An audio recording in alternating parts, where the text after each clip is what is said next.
So let me first walk through what each of these stands for and then what comes underneath them. So V is really around value. As an association, how do we deliver value to our members? And this typically takes a couple of forms. One is professional development. What are the pathways for different speakers at different stages of their careers? So what's the associate member pathway, the professional member pathway, CSP, and so forth? Convention, of course, is a very big piece of what we do, and that would be part of the value that we deliver to members. O is organization. Under organization, you have systems and processes. You have finance, you have analytics. It's all the things at the back end that ensure that we have an infrastructure that is sustainable from one term to the next term. So and into event management, website management, social media communication, membership database. All those things. Making sure all that's growing with us. Yes. I is really for impact. There are two portfolios or two legs of the pillar that I see there. One is on the membership dimension. So we talked about this. Who do we want to serve and what's our value proposition to them? The value proposition to somebody who's an associate member is probably quite different than the value proposition for a CSP.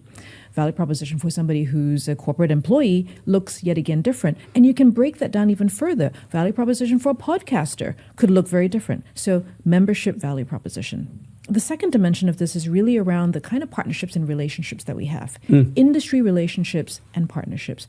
So are there other associations that we want to partner with that would be sensible for our members? There are synergies.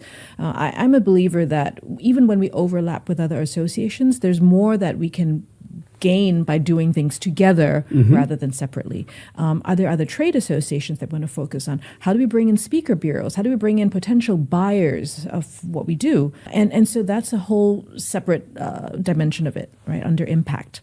Okay. C is for community. Community has two dimensions to it as well. The first is around member engagement.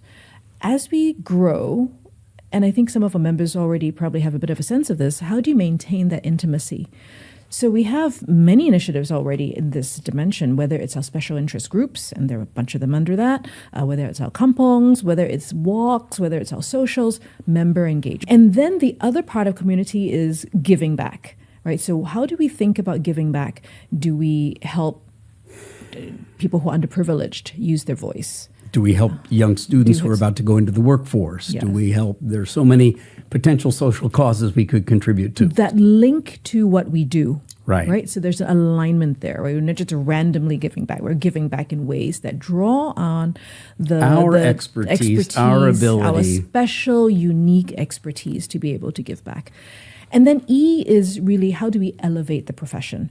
So under this would be things like brand and communications. How do we promote the industry and the profession so that it's... How does the media get to know about our existence? How do they know about us? What about how do buyers know about what we do? Our role in the global speaking industry as well. Exactly. So international engagement will be part of it. How do we outreach and work with this wonderful web of other associations that we're part of? So that's the voice strategy, if you will, as a starting point. And we spent some time discussing all these elements in the workshop as well. And I know you've put a lot of work into the VOICE to get an acronym that, aligns with speaking. But underneath that, for each of them, you have two portfolios so that you're looking fundamentally at 10 different areas of responsibility, development, maturing, improvement, and of course, intense collaboration. Yes. Sounds to me like a 10-person exco, where ultimately what you're going to be looking for is someone who will take responsibility to work closely with each other and with you in each of these 10 portfolios.